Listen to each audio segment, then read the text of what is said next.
Hi, Jen. How are you? I'm good. How are you? Woo, what a week. What a week. It It has been has a been a week. crazy week. Yes, it has. But you know what, guys? Welcome back. This is officially episode 16. I was incorrect last week of season one. We start season two next week. And this is the Calling the Forgotten Files. I'm your host, Shannon Rogers, and your other host, Jennifer Lee. That smile. I love you. You always crack me up. I don't So, know what's happening today. I know it's been definitely a different kind of day, but It has been a day.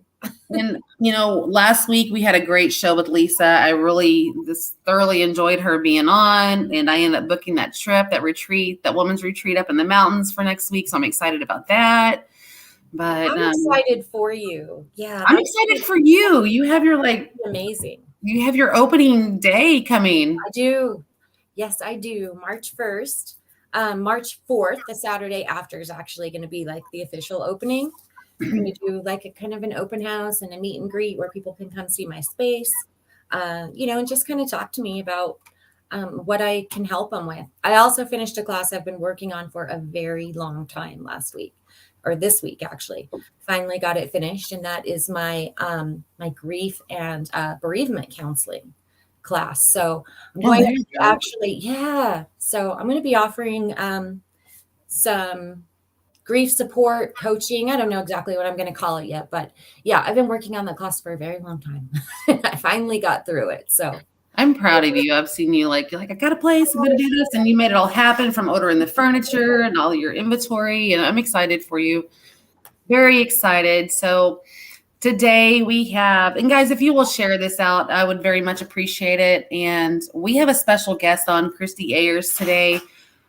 We are going to really dive deep into trauma and abuse and stuff like that. It might be a trigger for some people, but I think it's really important. That's one of the reasons we are doing this show is to hit on some of those heavy topics sometimes, and see if we can just maybe help someone or make, a difference. So,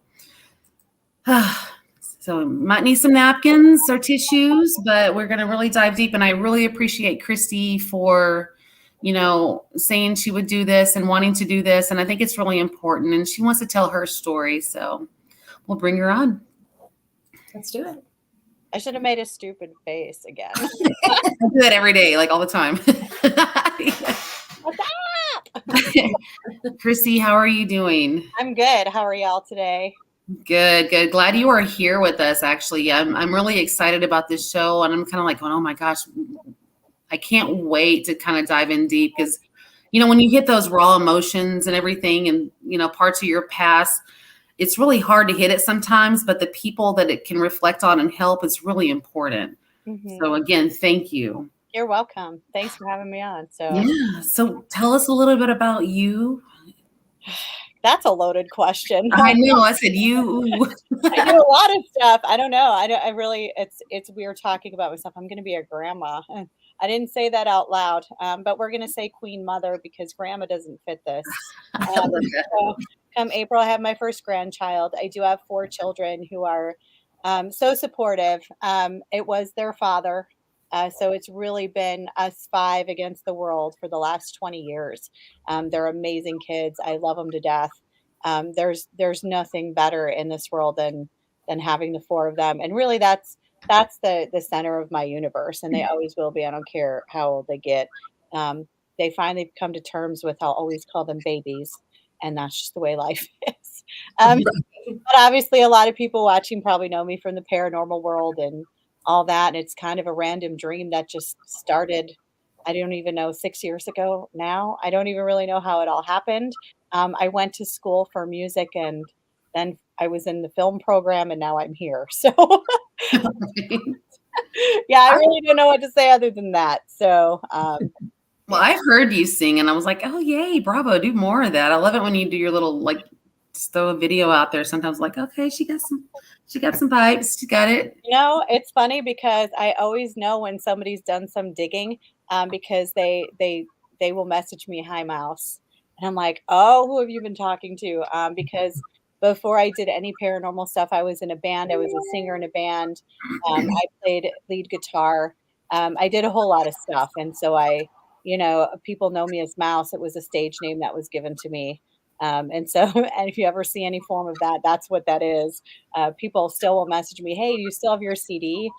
So I've been known to just, "Here you go," just email it out. So that was years ago, but it was fun. Well, I'm gonna have to give you my email. So Not so sure anybody likes it still, but they seem to think so. So whatever. I'd love to hear There it. you go. Yeah. So the reason I contacted you was because you have a story, and I happened to catch that story on a documentary by Joshua Delia, Animal, last year, and it really spoke to me. It really did. From being a person that has had just multiple layers of trauma, one after another, throughout my stages of life, it really spoke to me, and I thought, I wanted. And after starting the show, I was like, I really wanted to bring you on so we can kind of touch on those things and really, dig deep on what someone goes through in those situations. Do you want to kind of explain the scenario? I will do the best that I can to kind of compact it. So when I was 14 years old, I met Brian, and he was 20 at the time. We were dating by the time I was 15 and he was 21.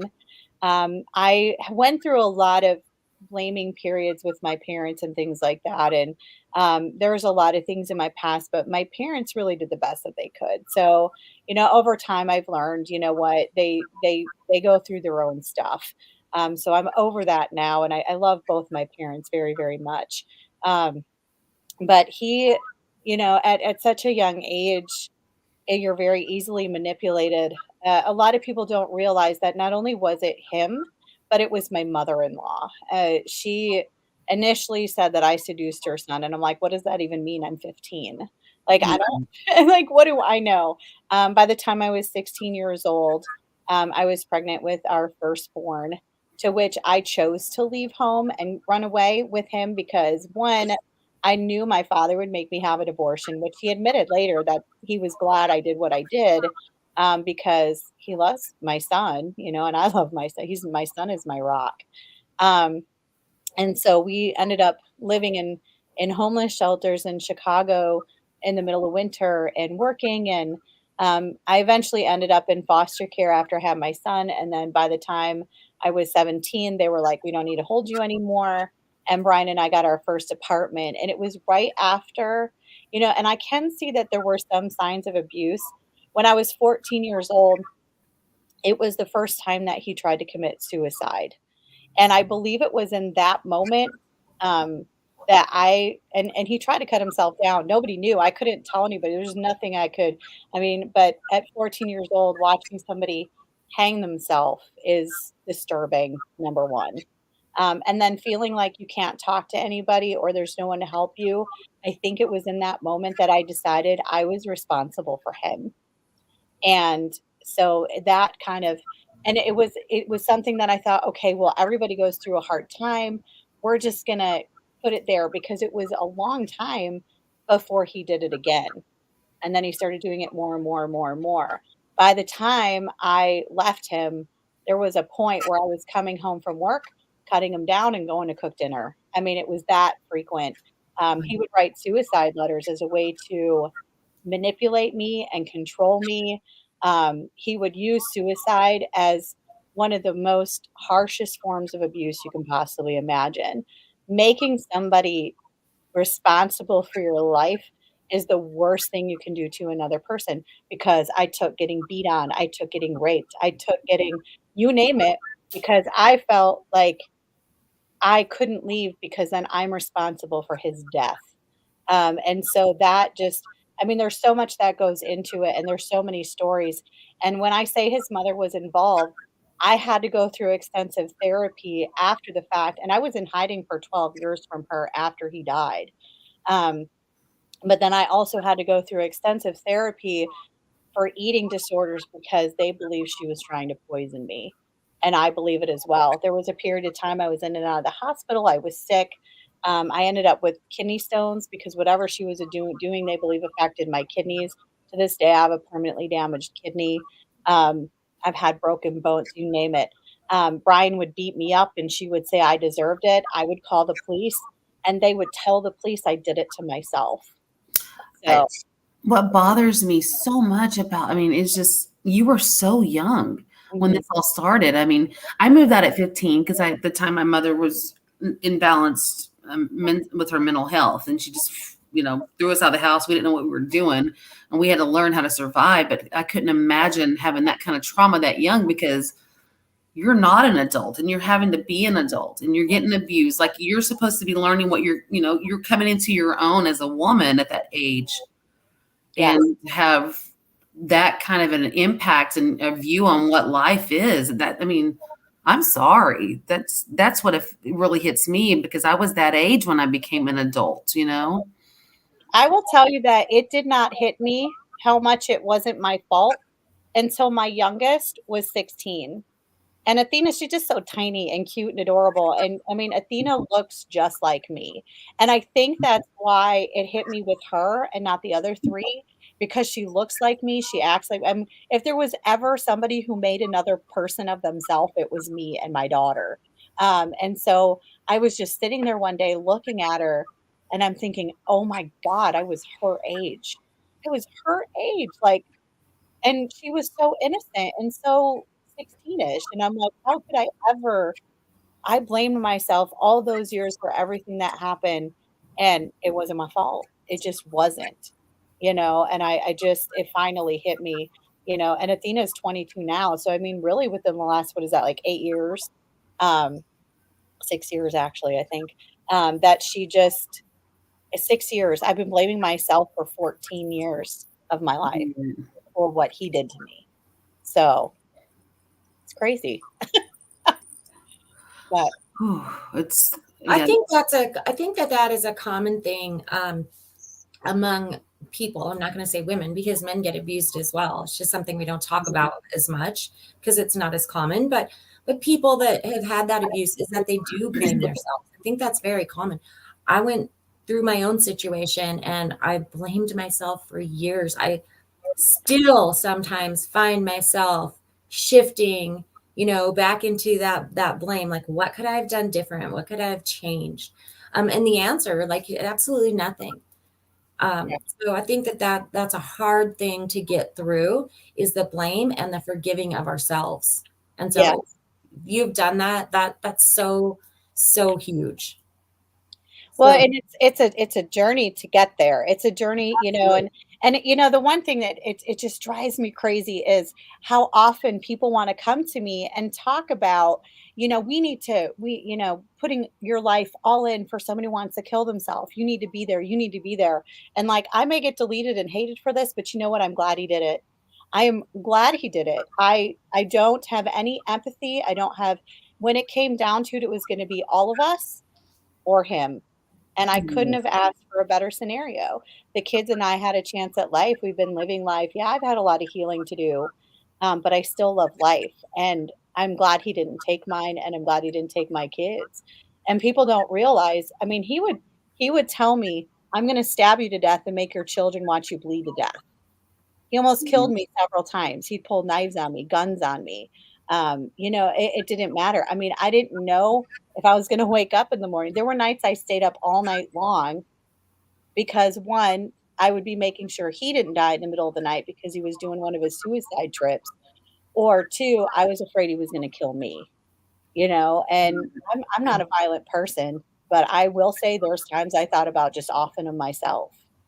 'Cause what else was I gonna do? Nobody helped me. Nobody would listen.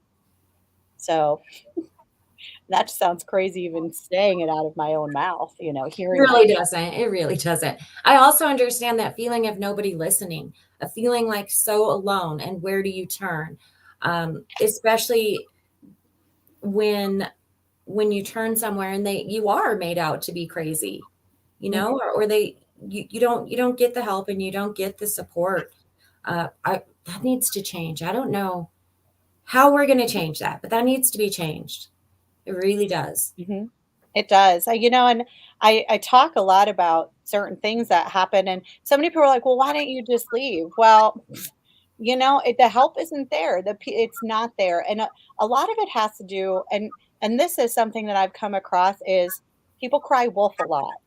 Mhm. People have bad relationships and they say they're abused because they don't want to admit that they're wrong. They don't want to admit they screwed up.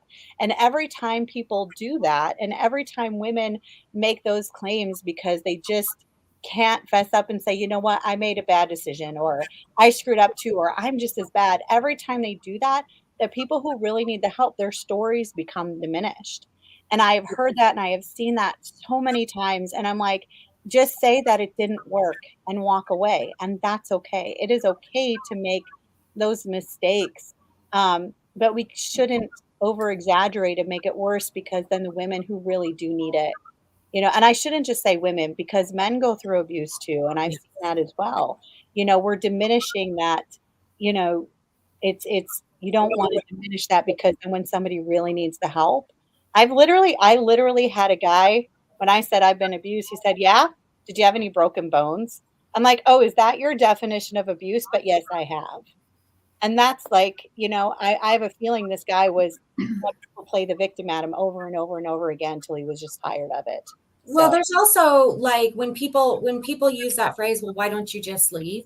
They don't understand. They don't understand everything that's involved in there. There's a lot of emotional stuff. There's a lot of financial stuff. There's like you were talking about. There's the guilt. If I leave, he's going to die. It's going to be my fault, right? What happens to the kid? There's so much manipulation and so much tied up in it.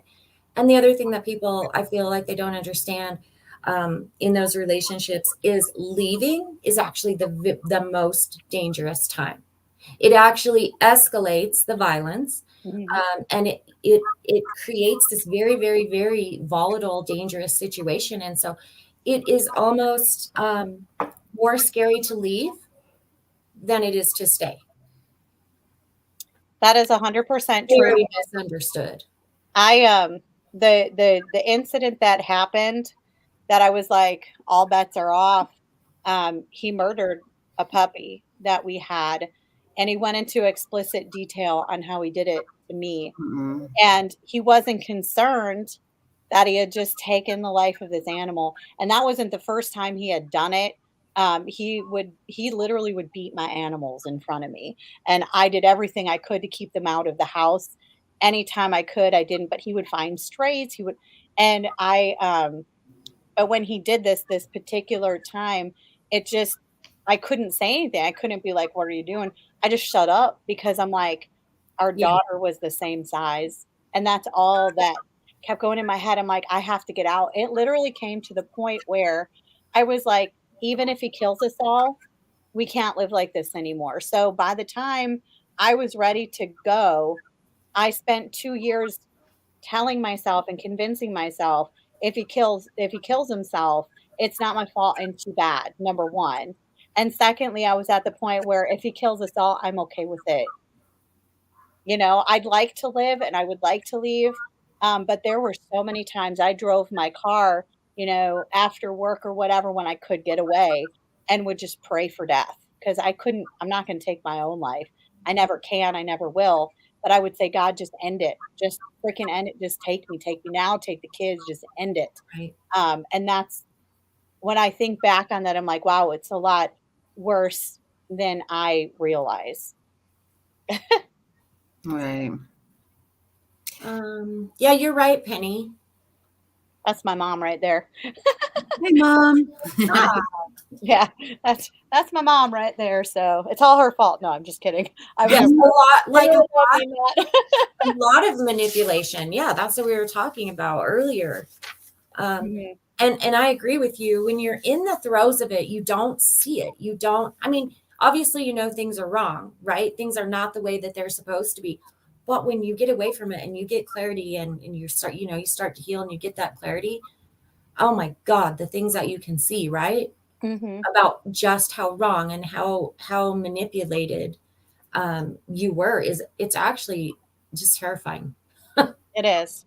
Well, and that's the thing, you say you think things are wrong, but there's actually so many things 20 years later that I'm still like, Right. that I still am like, oh shit, that was Right. bad. Like, and that's what I tell a lot of my friends and a lot of people in my circle. Like, if you see someone abusing me, I need you to tell me because what I've been through is so severe that I'm like, if someone's calling me names, I'm like, that ain't nothing. And even if they're doing it consistently, I don't realize it. I don't realize that what it's Right. doing is that it's wrong, or because I can handle it. It's not a big deal. It doesn't make it right. It shouldn't be happening. Those people shouldn't be in my life. But I can't process what is abuse and what isn't, because it's not that. It's not that severe. So what do I know? I'm nothing. At 43 years old, I still don't get it. Oh, I understand that 100%.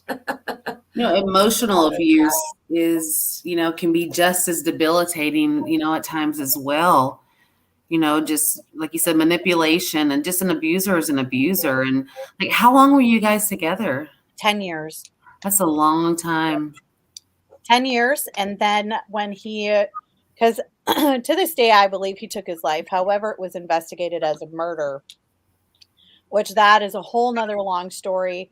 And so my mother-in-law, who, I mean, she really was just as bad. And so when they were investigating him, I basically was sent to live in South Carolina. And I had told a friend of mine, I was like, I don't exist. They erased me. And he went and looked. He's like, oh my God, you're not kidding. I'm like, no, I'm not. Because she was looking for me. So I originally lived in Chicago, ended up going to South Carolina. I couldn't tell anyone where I was going for at least a few years. Like, even my friends in Chicago didn't even know where I was. I think my mom knew, my dad knew, my sister knew, especially when I initially got out there. I couldn't say anything because my mother-in-law was still looking for me. It wasn't until 12 years later that she died that I didn't have to worry about it anymore.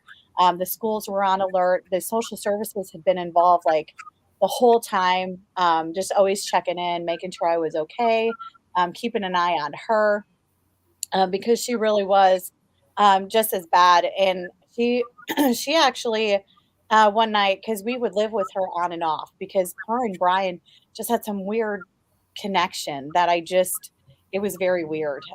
He couldn't separate from her, she couldn't separate from him. And so there was a point where she was like, "Oh, you guys are having problems. Just go out for the night. I'll watch the kids." So we did. We went and stayed at a friend's house, and we called her all night. We're like, "Hey, are the kids?" "Oh yeah, the kids are fine." Blah blah blah. We call her in the morning. "Oh, they're eating breakfast at 10 o'clock." Social services calls and says, "We have your kids. They're at the orphanage downtown Chicago." I'm like, "What are you talking about?" And Brian's like laughing, like, "Oh, this is a prank, haha." And then they're like, "We don't know why you're laughing. Obviously, you don't care." She had called the police the night before, told them we had abandoned our children. She hadn't seen us in 2 months, didn't know where we were, didn't know, nothing, and convinced them to take my children into custody and take them to the orphanage. And then I had until 9 o'clock that night to prove I'd been taking care of them and come get them back. And we couldn't live with her. So we needed a place to live. We needed to pick them up, and we needed to prove that we didn't abandon them. So my husband had taken the second youngest, or no, she was the youngest at the time, to the emergency room the night before for an ear infection. So those release papers are what got me my kids back. And then my dad was like, "Fine, come live here." So I almost lost him forever. And her response to me on that was basically, "It's not that I want your kids." She said, "I don't want your kids. I just don't want you to have them because I hate you." Oh, wow. Yeah. That was her whole intention, was to take them from me. She didn't care Wow. what happened to them as long as it hurt me. That was it. The sad part is there truly are really nasty people out there that are like that do that to people for no other reason except for because they want to, Mhm. and that it causes a lot of harm and a lot of damage. And then with social services, it's like, well, that's a crapshoot on how that's going to turn out. It could, end up being more detrimental in the long run, anyways, because they're not there to help you. No, they're not. I actually she would call social services me out all the time, and she worked for social services. And so at one point, I ended up kinda caving. I'm like, because this was within the last maybe year and a half or so, and I was like, "Hey, look, I need you to get me out of here. Like, the kids and I, we need out. Like, help me." And so they agreed to help me, and then they labeled me as the abuser. They're like, "Well, that's how we keep the case open." I'm like, "What the hell?" And so then what they did was and I was like, whatever, just get me out. I don't care. Get me out. So we set everything up. And these people came over to the house the day before, sat me and my husband down and said, your wife's leaving you tomorrow. And I was like, oh, you just screwed me. Like, you have no idea. And I'm just sitting there like, why are they telling him this? I was supposed to be leaving with the kids to a safe place. And, and I talk about panic. And so he was mad. As soon as they left, I somehow managed to talk myself out of getting beat up that day. And I was like, I don't know what they're doing. It's social services. They're screwy. I don't really know, but I talked myself out of it that day. And he believed every word I said that day. So I was like, thank God, but I'll never trust him. Mm-mm. Wow. Yeah. So what did you find that helped you? What did you find that helped you heal the best? I mean, what did that process look like? It's been a long process. I would say that I'm still working on it. There was a lot of self-loathing at first, a lot of hating myself. There was a lot of believing that some man was going to come along and fix it and make me love myself. It was a lot of thinking that somebody else was going to fulfill me and make me better. And at the end of the day, it just had to be me. I started going to church. I very much believe in God. When people didn't listen to me, I would talk to God because he gets it.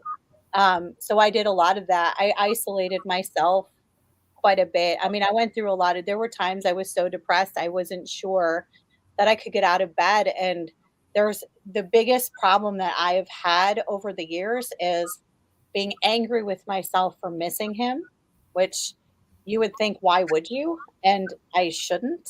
But he's also the father of my children. So there was a lot of just years of knowing that I had to fix myself. Every time I went to the doctor, you need an antidepressant. You need that. And I turned it down. I'm like, I did not want to use drugs because that's what he did. And why would I do that? Right. So I started saying, you know what? I have all this time. I have all this time. I have all this life. I have so much more free time than I ever had. I went to school. I got my degree. Well, I got my GED. I got my associate's degree. I got a bachelor's degree. And I just started finding that there's so much in life because as a kid, I loved life. And I was like, where is that person? I want that person back. Well, that person loves hiking and kayaking and music. And, I started getting into music. That's when I became part of the band. And, people were telling me that I was talented and I was amazing and I was almost signed. I was almost a major signed artist, which was even more incredible. And then, it turned into film production. And, then Nick Roth picked up my series for a time. Like, and he still now is like, you can do this, like, keep doing it, keep going. And as I keep going, more and more people have surrounded me with, all the good things about myself. And that's what we miss is we don't treat each other right in general. And that's the main message of everything is what you need to do is stop expecting other people to fulfill you and fulfill yourself. Find your own spirit, find who you are, seek that spirit, and then look to the person to the left of you that's still alive or to the right of you. They're still here. Look at them and tell them they're beautiful. Even if you don't know them, I don't care. Tell them they're amazing. Tell them they're wonderful. Help them bring out the good, wonderful, amazing things that they are because the shitty part, that's the part of them that's hurting. That's the part that's been abused. Yeah. That's the part that's been wronged. We're not meant to be angry, lost people. So, I mean, and I make fun of everything. So, humor. No, not you. Yeah. Just be an asshole as long as everybody's laughing. It's okay. Oh, look at Renee. I love Renee. She's the bomb. She'll know what that means. But yeah. So did you have like any kind of support groups when you got away, or you just had to self-heal for a while until you actually started reaching out? I mean, were there groups that you joined or so many services? I was part of some very intense therapies. I mean, as crazy as this sounds, well, for starters, I had to have surgery on my kidney on April Fool's Day on April 1st, and he died on March 25th. So within 5 days, I was like going under the knife. And by that point, I was seeing 7 doctors a day, neurologists, obstetricianists, urologists, because I was so just messed up. My body was messed up. And they think that's why they said, well, we think she may have been poisoning you, because I was that sick. So after the initial healing process, I did have some issues with being on Xanax, and I had some issues with being on, a, um, what do you call it, Vicodin, but that was because of the sicknesses and things. And so I was like, I need to just not do this. And I went to, I was having a panic attack, major panic attack, which was happening consistently, just always full of adrenaline. And so I went to the ER, and this young doctor came in and sat down and he said, look, I can give you the medicine if you want it. He's like, but my mother went through this and I watched her go through this. He's like, this is not going to help you or fix you.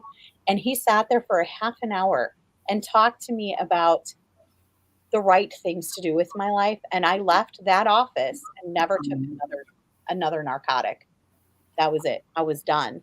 And so then I went to therapy to teach me how to overcome anxiety. And I have not had a panic attack in, God, I don't know, probably 10 years with no medications. It's all about calming your own mind and being calm on the inside, lots of meditation. And but I went through therapies for the eating disorders where they were like, today your assignment is to go eat cookies in front of people. Those are the kinds of things I had to do, just eating in front of people in general.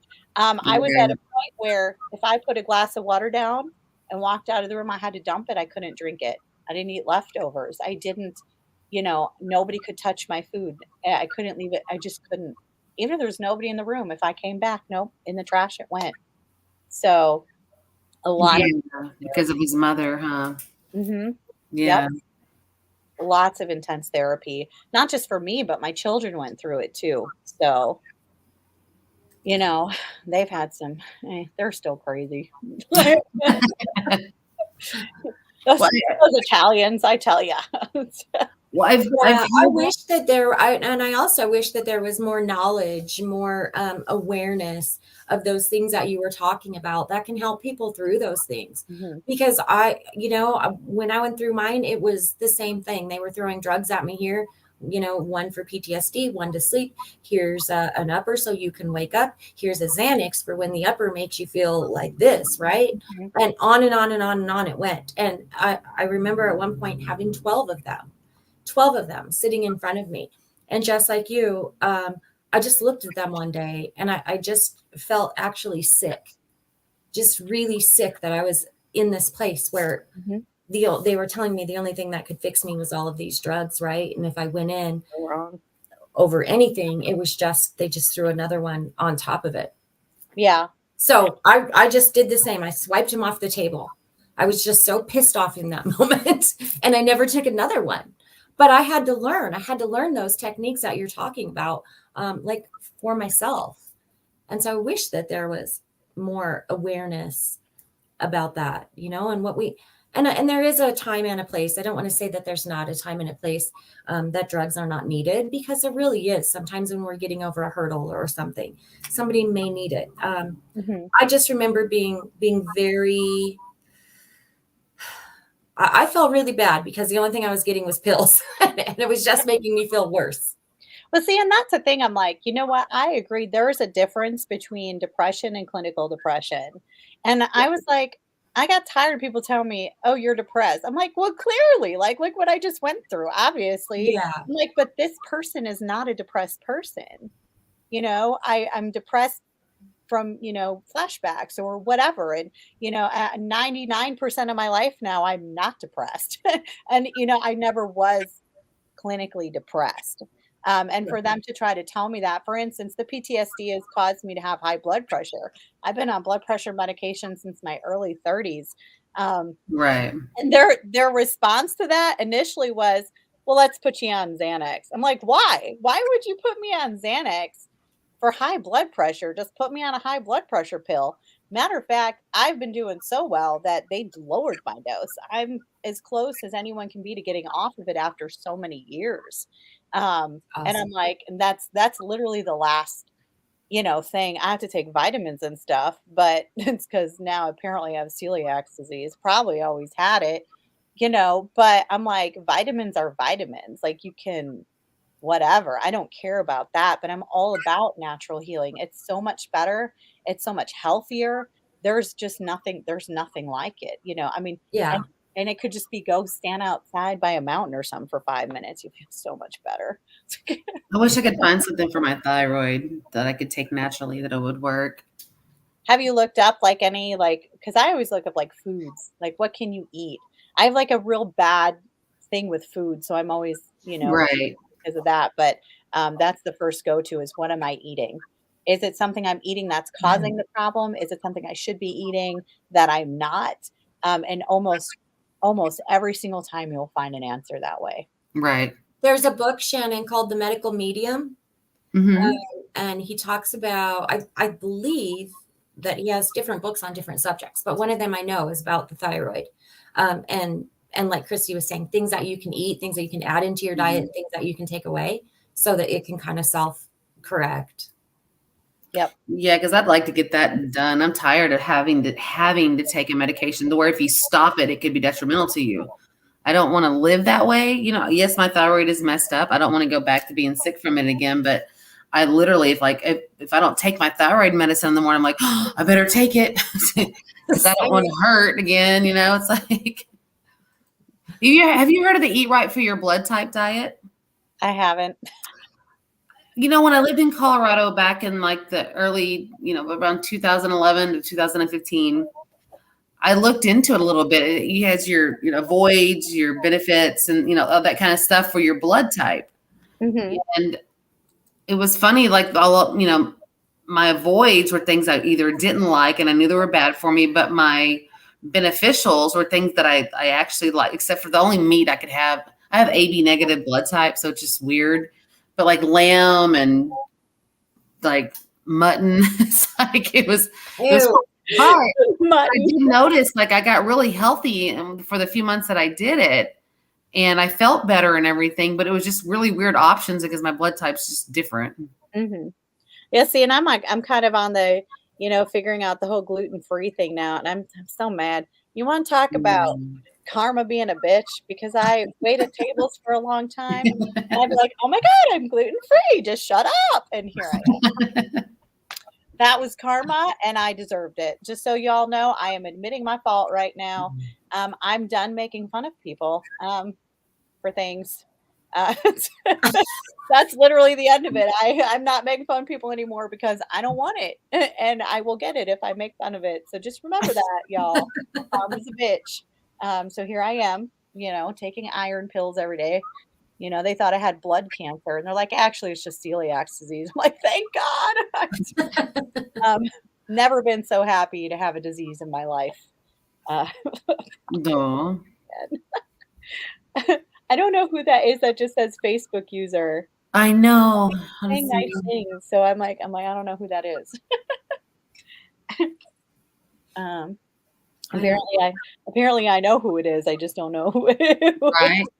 Guys, you have to give StreamYard permission to use your name. If not, then you can just type your name and we leave a comment ahead of the comment. How is that Josh? He was just showing his name earlier. That's odd. He left for a little bit and came back in. That's weird. Well, it's animal. We just changed it to animal. It's a little picture of animal on there. So how long did it take for you to begin to process to the point where you could talk to people about what your experiences were? God, we're like at 20 years now. I haven't. I mean, I tried, but it took a realization that this is tough. It is a tough story for people to hear.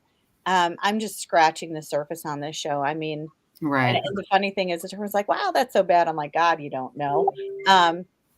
So it's a matter of me just feeling comfortable. There are things I don't think I will ever talk about.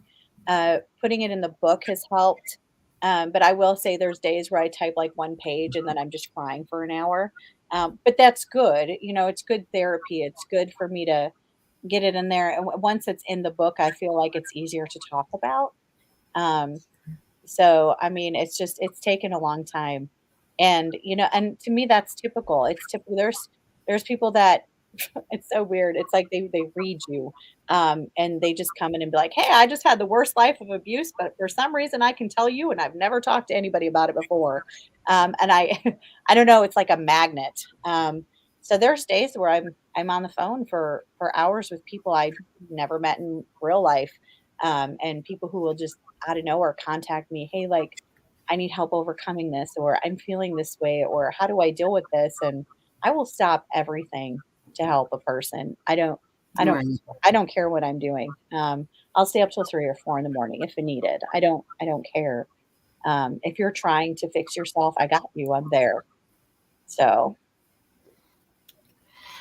What is the best advice you can give to someone that has been in a situation, maybe not like yours, but abusive and everything, that is trying to get out, that's having trouble getting out? What is the best advice that you maybe could give them? I think there's a couple things. One, if you cannot do the drugs, don't do the drugs. If you have a good support system, talk about it, but also take your time. Anybody who says to you, get over it, you're done. Don't talk to them anymore, because everybody heals at their own pace. And a lot of times, healing takes understanding.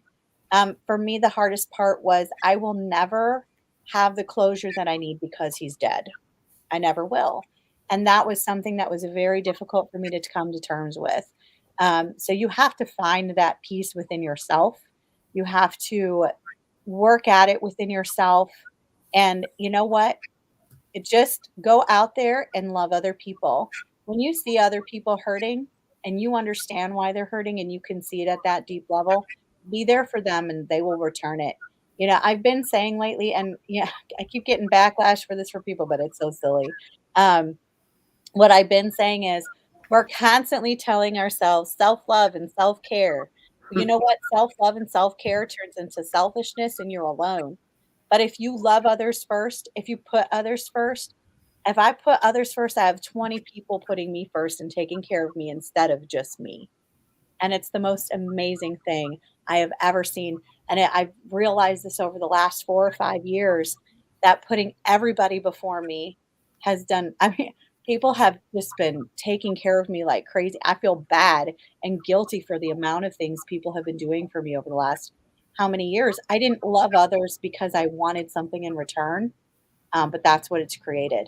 And I will tell you that if you do it with the intentions of thinking people will just give you stuff, it doesn't work. It has to be pure intentions. You have to love people because you love them. You have to give because you love them. And even if you don't love them yet, you might later. So it can't be for selfish reasons. Love does not work that way. Forgiving yourself is important too. Mhm. Yeah. We got an amen up here. Amen. That's a hard one too. What, forgiving yourself? Yes, Mhm. such a hard one. Really is. You get mad at yourself, like, how did I end up in this situation? I'm like, well, I put myself here. And then the anger, like, Yes. I'm so disappointed in myself for even getting involved in this situation. So yeah, it's just You know how you stop that though? You literally stop that though by saying, you know what? I'm a human being. I screwed up. mhm, But everything you do can be undone. exactly. Yep. Take your lesson, undo it, move on. Don't dwell on it. Let it go. It's all good. That's why I'm a gypsy, because at any minute I can throw my stuff in the car and see you later. Never been freer, never been happier. You know what? It's good. Nobody can take me away from me, and that's life. Yeah. That's awesome. So what do you have going on now? You are in a really unique location. Oh God, everything's always crazy. Well, in a little while, I have tacos and alcohol going on, so we're having a haunted doll party at the Mexican restaurant. That's going to be fun. We're filming it, so y'all will see it later.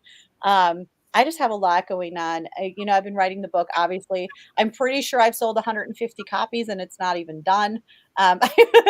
It's just kind of everyone's like, I'm waiting for a book, and I'm like, yeah, you're gonna hate it, but whatever. And so it's like a movie. You buy the movie and it sucked. Too bad. But I'm living in Haunted Hotel Josephine right now. I've been here for a few months. I took a better offer, so I'm going to LA. I leave here on the 28th, and I'll be out in LA probably by the first week of March at some point in time. So I'm going to be focusing on the book. I'm going to be focusing on the series I've been working on. That's all about all of this. I'm really just ready to go have more adventures and live life the way I've wanted to.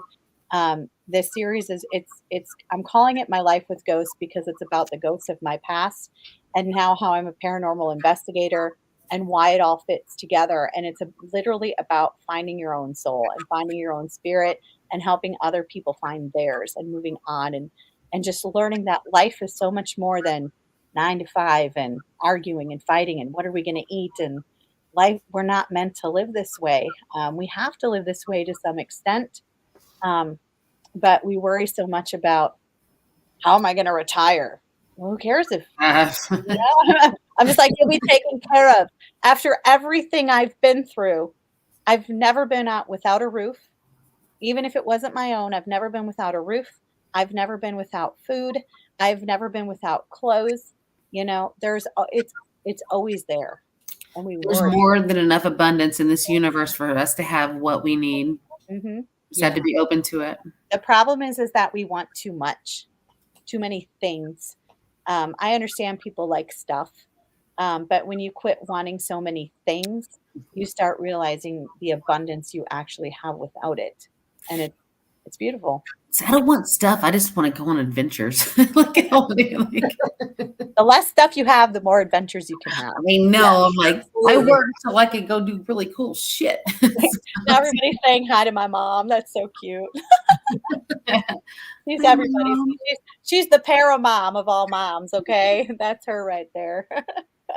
No, my mom and my aunt used to come to almost all my events. It was rare they weren't there, and they called them the Thelma and Louise of the paranormal, like the older version. Mm-hmm. Yeah, my mom's in the hospital now. She's probably going to a nursing home when she gets out. So poor thing. A lot of people, I want to tell everybody that's been messaging me or commented on my post. I was hesitant about putting a post up about it, but my brother did first. And I'm like, you know what? And there was a positive outreach. So, but I want to thank everyone for commenting and sending their prayers and thoughts and everything, because it's really impactful and she's in good hands. But thank you guys. I just want to throw that out there really quick.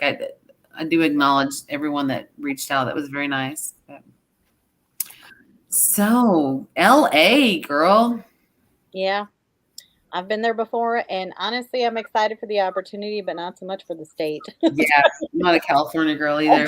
The good news is Vegas is like 3 hours away, and I'm addicted to the West, and oh God, the Area 51 and Goldfield and Violet and all those.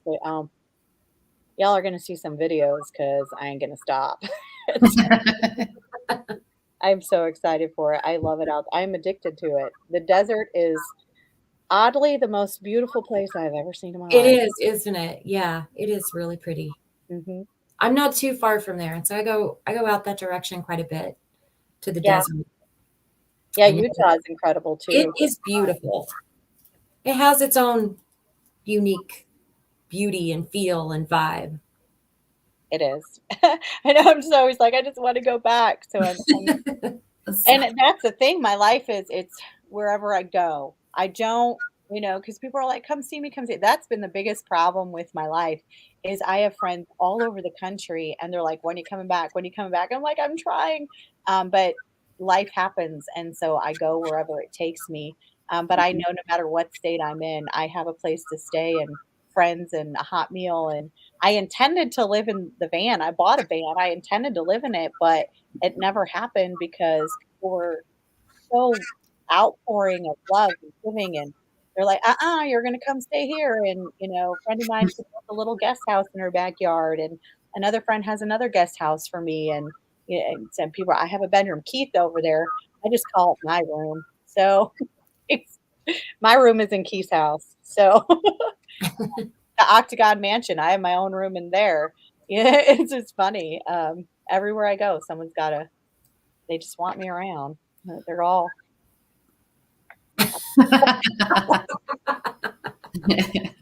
Yeah, that's an agreement to being crazy, Keith. So.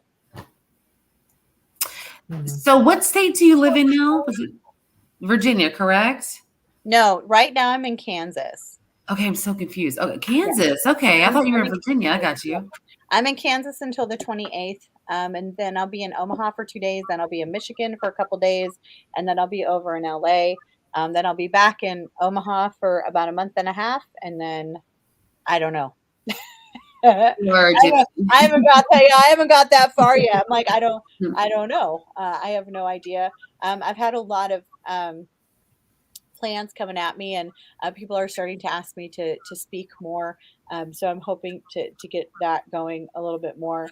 But at this point, I'm like, right now, I need to get to LA and get some stuff figured out. Once I'm there and I have all that, then I'll know kind of my path. So right, exactly.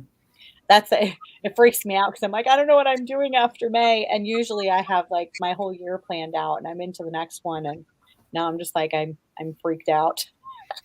Girl, if I didn't have a 5-year-old, I love my little boy. Was my midlife crisis. He ended up being the best thing in my life. But I have grandkids and older kids that are grown.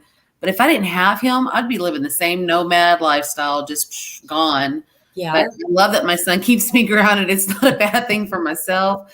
But yeah, I totally get that. Like, I don't even know where I would be in the world right now if I didn't have him 5.5 years ago. There's no telling at all. Well, you know that I had, I don't remember who said it, but a friend of mine said something about they just thought that I didn't do anything or whatever. And then after spending time with me, they're like, you actually work twice as hard to live the way you do. And I'm like, yep, I sure do. But you know what? I have a solar oven and I can make chicken out in the middle of nowhere. So I don't really care. I can make coffee. I can pull my car over in the middle of nowhere and cook myself dinner and make coffee and a campfire and just chill. And it's free. Beauty is free. And that's where it is. So I'm looking forward to these trips I have planned. And Keith says she can, and I believe it. I know. I just go fishing. Actually, he knows I won't go fishing. We've tried that. It was a bad experience. I might kill a rabbit, but I ain't fishing. I saw your fish bowl on your like flyers for the Drunken Oracle, and there's a fish on there. But by the way, guys, her show tomorrow night, Drunken Oracle, is really funny. I've caught it a couple times, and I'm definitely going to tune in tomorrow night. You want to tell them a little bit about that? Yeah. So actually, like I said, you ask for advice on how to overcome things. Comedy. Hilarious, be funny, make fun of everything, joke around, laugh, have a good time. And so I was actually at Keith's house at one point, and people were going through so much despair, and I was losing friends. It was a bad time, and a lot of people, I mean, people were dying. I mean, it was just awful. And I just looked at Keith and I said, Keith, we got to do something. Like, we got to fix these people, or like, what do I do? And I finally said to him, I was like, hey, you remember Drunken History when they would get, I said, what if we got drunk and read tarot? And I had never touched a tarot card in my life, ever, not once. And he's like, do it. And that show went on for 4 hours, 4 hours, people coming on him like, and I don't even know how we didn't pass out before it was over. And so people loved it so much. And the response the next day was just crazy. And we're like, let's do it again. And now that's what I love so much in my life, is how much people will message me the next day and say, I needed that. You brought me happiness today. You made me laugh. The greatest compliment in the world anybody can give me is you made me spit my coffee. I look for every time someone says that, I'm like, you are now my favorite human. Making people laugh is the greatest thing on the planet. I love it so much. So yeah, come watch. I'll make fun of you, and I will probably come in over a whore again, but it'll be funny.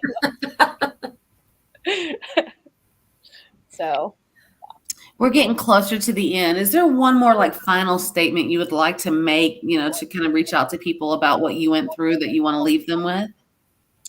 I think a lot of it, I said a lot of what I wanted to say, and you know, the book is coming out and please read it. If you're sensitive to certain things, I'm putting warnings in the book, like skip this or skip that. I know that if there's somebody out there who hears me and is like, I need to get out of this situation, there are ways. You can do it. You can get out. You can survive it. I survived really because, and I believe it's because my dad was a cop at one point in time. But when I left, I had a cop guarding the house. We had somebody surveillancing my house for quite some time to get me out. You know, it's all about being mentally strong. And as beat down as you are, know that you don't deserve it. Know that you're better than that. Know that you're loved. Know that you have worth. Know that you're beautiful, because somebody will make you feel like the biggest worthless piece of shit that deserves nothing but being beat on. And it's not true. They do it because that's how they are. That's how they feel. So just do what you have to do and get yourself out. Not our job to heal other people, you know? No. I learned that. Yeah, definitely. It's not our job to heal other people. And so thank you. Thank you very guys much for having me on. Absolutely. Absolutely. It was great chatting with you, and I'm forward to seeing you in Old Park Hotel in May for the 2023 Tex West Paracon with that Old Park Hotel with Connie and Dan LaFave. That's going to be fun. That will be fun. I'm excited for that. I love Dan. Well, I love Connie too. I can't lie. I love them both. What am I saying? That place wouldn't be the same without them, though. It really wouldn't be. You know, they're amazing. It wouldn't. And they're both great people. They're always very welcoming and open. And and I will say, if anybody needs to message me or needs to talk, they can just do it. It's totally fine. So. And how can I get a hold of you? Follow me on Facebook. I know, right? Pretty much how everybody else does it. I can't accept any more friends, but you can certainly follow. And if you message me, I will certainly answer. So. Awesome. Well, thank you. And next week we happen to have Joshua Dillon, Animal, and we're going to, discuss his documentaries, his, purpose behind them and his direction and everything. And so join in then, guys. But thank you again, Christie. I really, really appreciate it. And I wish you nothing but the best. Thank you so much. I'm going to put so much intent for LA to go exactly the way you want it to go. Yeah. And on your ventures or anything. And if you ever need anything or just whatever, just shoot me a message. I like to be there for people. So absolutely. And thanks for having me on and giving me the opportunity to speak. And I hope that it does some good for somebody. So absolutely. That's thank you. Thank you, guys. Thank you, Jennifer. I love Jennifer. She's just so damn special. Okay, so this is where I'm like suck at timing on these like videos. You can do it. Back into it.